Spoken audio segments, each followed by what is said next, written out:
पृथ्वी एक ऐसा ग्रह है जहां जिंदगी सांस लेती है, लेकिन पिछले कुछ समय से ग्लोबल वार्मिंग एक गंभीर पर्यावरणीय समस्या बनकर सामने आई है, जिसके कारण पृथ्वी के तापमान में निरंतर वृद्धि हो रही है।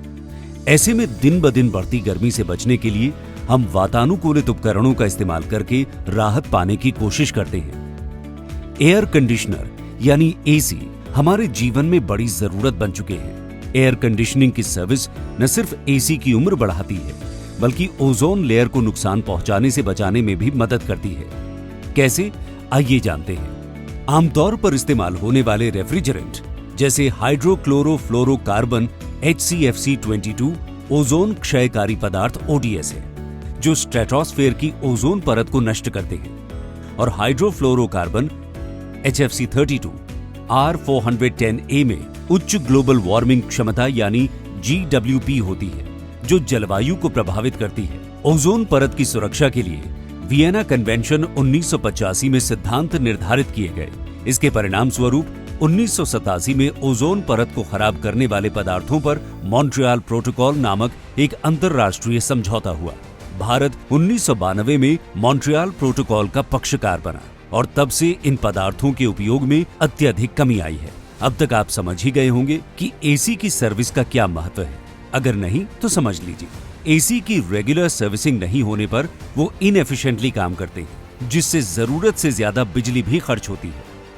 उचित रखरखाव और सर्विसिंग से उपकरणों के जीवन काल में लगभग 50% तक बढ़ोतरी होती है और ग्रीन हाउस गैस उत्सर्जन में कमी आती है। एसी से रेफ्रिजरेंट लीक हो जाते हैं और सर्विस टेक्नीशियनों द्वारा उसकी पूर्ति की जाती है।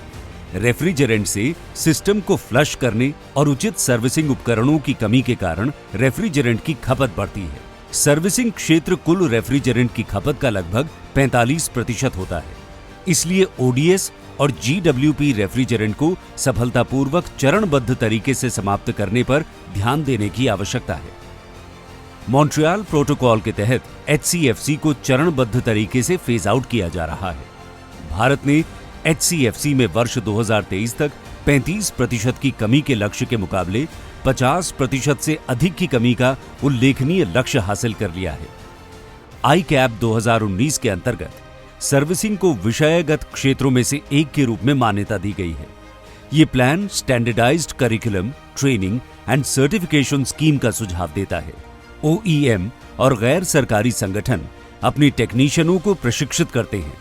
ITI, पॉलिटेक्निक, ESSCI भी कौशल विकास और उद्यमिता मंत्रालय MSDE के दायरे में प्रशिक्षण आयोजित करते हैं। HCFC phase out management plan के तहत HPMP स्टेज 1 में 11,500 और स्टेज 2 में 17,000 तकनीशियनों को प्रशिक्षित किया गया है। स्टेज 3 में 25,000 टेक्नीशियंस को प्रशिक्षित किया जाएगा। सर्विसिंग सेक्टर की सबसे बड़ी चुनौती है नए फ्लैमेबल रेफ्रिजरेंट्स को सुरक्षित तरीके से संभालने और नए विकल्पों और गुड सर्विस प्रैक्टिसेस के बारे में तकनीशियनों की limited knowledge. Standard training module का अभाव भी एक बड़ी चुनौती है।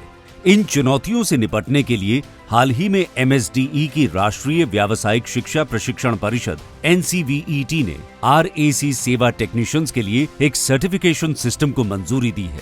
मौजूदा प्रणाली को सर्टिफिकेशन सिस्टम के साथ जोड़ा जाना चाहिए, जिसमें प्रशिक्षित टेक्नीशियंस का प्रशिक्षण, मूल्यांकन और प्रमाणन शामिल है। ये ज्वलनशील और विषैले रेफ्रिजरेंट को संभालने में सेवा टेक्नीशियंस की क्षमता को बढ़ाएगा और गुड सर्विसिंग प्रैक्टिसेस को बढ़ावा देगा। इससे सर्विसिंग को एक मान्यता प्राप्त पेशा बनाया जाएगा और बेहतर रोजगार के अवसर पैदा होंगे। मॉन्ट्रियल प्रोटोकॉल के प्रति भारत का उल्लेखनीय समर्पण, पर्यावरणीय प्रबंधन और वैश्विक सहयोग हमारी प्रतिबद्धता का प्रमाण है। प्रशिक्षण और प्रमाणन कार्यक्रम को विकसित करने और कार्यान्वित करने में भारत सरकार के विभिन्न विभागों के प्रयास न केवल सराहनीय हैं, बल्कि एक स्थायी भविष्य का मार्ग प्रशस्त करने में भी महत्वपूर्ण है। ये पहल इस बात की मिसाल है कि कैसे केंद्रित प्रयास और सहयोग हमारे सतत विकास लक्ष्यों यानी सस्टेनेबल डेवलपमेंट गोल्स की दिशा में सार्थक प्रगति ला सकते हैं। आइए हम इस सफलता को जारी रखें, पर्यावरणीय अखंडता का समर्थन करें और आने वाली पीढ़ियों के लिए एक स्वस्थ ग्रह सुनिश्चित करें।